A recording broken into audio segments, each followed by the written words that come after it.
Hey everybody, Jeffrey Jansen here. Let me get my speaker up here so everybody can hear me a little bit better. Give me a second. Sorry.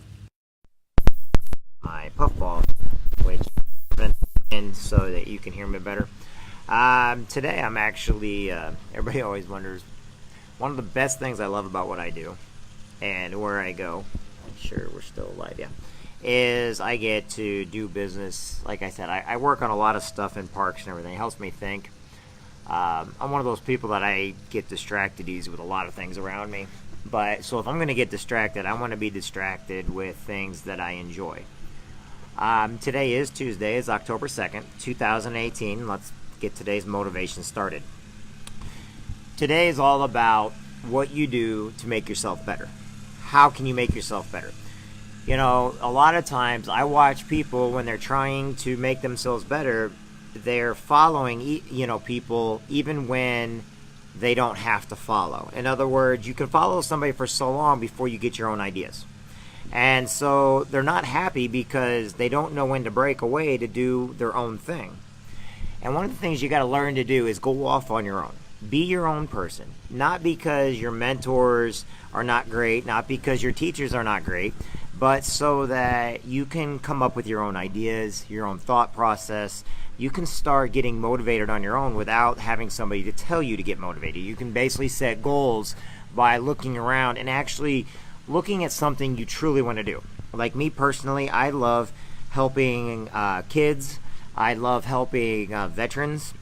I love helping people that are motivated, that have everywhere from muscular dystrophy to AL to Lou Gehrig's, stuff like that, because they're always pushing. They motivate me because here they have what society would call a disability. All they have is a reason to get things accomplished in a different way. And because they accomplish things in a different way, that makes them always problem solving, makes them, using their minds a lot more than a regular person who's sitting at home lazy in front of a TV and doesn't want to do anything. I'm not saying everybody's like that, so don't take that in a personal way. I'm just saying that there are people that are losing limbs. I got a buddy, Jesus Delgado. Great guy. I love him to death. He's a Marine. And, he's always spending time with his kids. He's working in the yard. He's moving around. But a lot of people don't know that there was an attack in Iraq and a roadside bomb was able to get him, but you would never know that. So a lot of times people say, what do I have to compare this on, with people that have disabilities? Well, I don't look at people with disabilities as a problem. I look at them as motivating. And one of the biggest motivators in my life, and I love to bring him up all the time, was Dr. Patrick McGinley. He was the doctor of education. And me and Pat were good friends. He was older than me, but when I went into 5th grade, he was the very first teacher I ever met. Now, he wasn't a teacher I had. He was with the kids that were a lot smarter than me group. But he saw me, he kind of took me under his wing, and I was friends with him from 5th grade all the way up until the day that he died.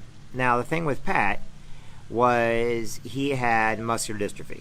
And his doctors, 20 years, which means almost when I first met him, they told him that he'd be in a wheelchair before, 20 years before.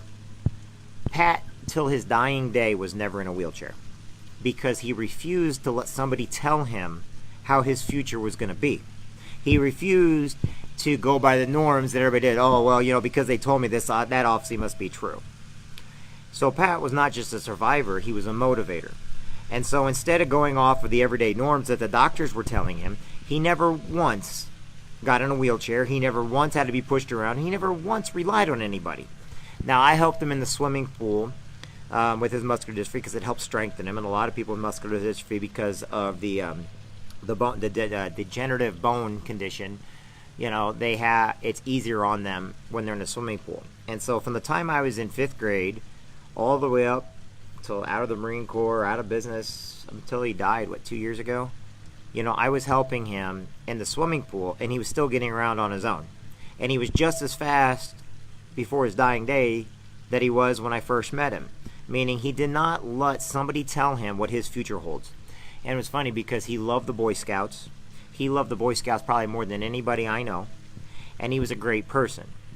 Well, then I fast forward today. Now I saw him, and that's a motivator. Then I see my buddy Jesus Delgado, and I see some of my other friends that they had limbs blown off in times of war or overseas, or they're fighting through PTSD, and they do not let their degenerative properties get in the way of what they need to do.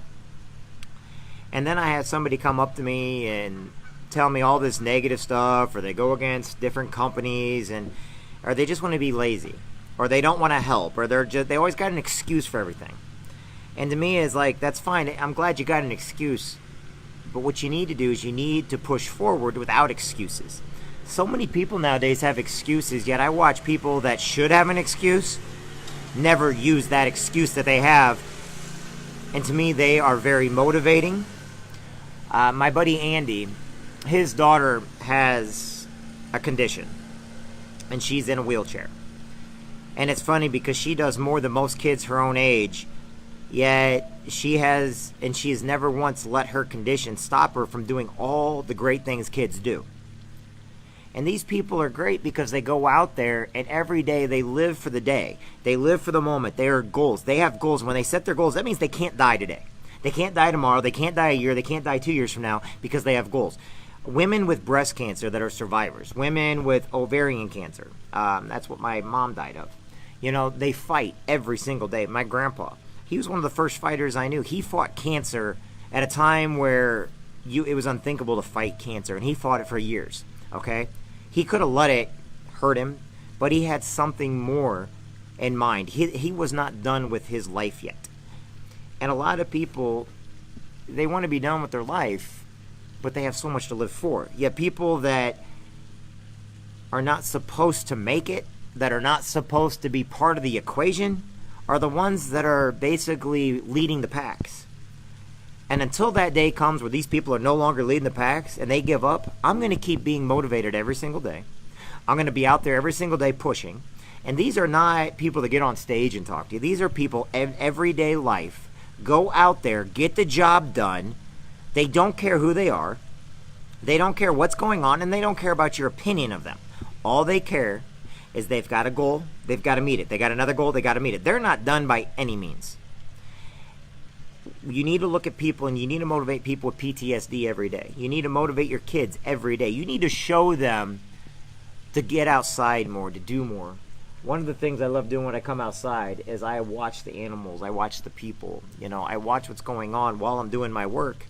And I see people that they are doing crazy things. Some of them may just be getting out of a wheelchair and walking around when nobody thought they could. Some of them are basically telling the world, I'm still here, stop putting me in the grave before it's time. And that's what I'm here to tell you today. Your motivation is this: don't bury yourself before you're dead. Don't sit there and stop everything because you think life's not worth living. The only reason why you think life's not worth living is because you're following the wrong people. You're getting the wrong ideas in your head. You're not going out there and living it for yourself, setting your own goals, your own communication process. You need to go out there, live every day for the moment. Go out there, save a dog or two. Go out there and pet a kitten, okay? Now, granted, I did a save. I did one rescue in my life. It was my dog Spike. And I got him about 14 years ago. In February, he ended up dying. But he died because it was just his time. And, you know, sometimes it's nice just to have that other. You may not like being around humans that much, but you may like being around animals. You may just need to have somebody motivate you.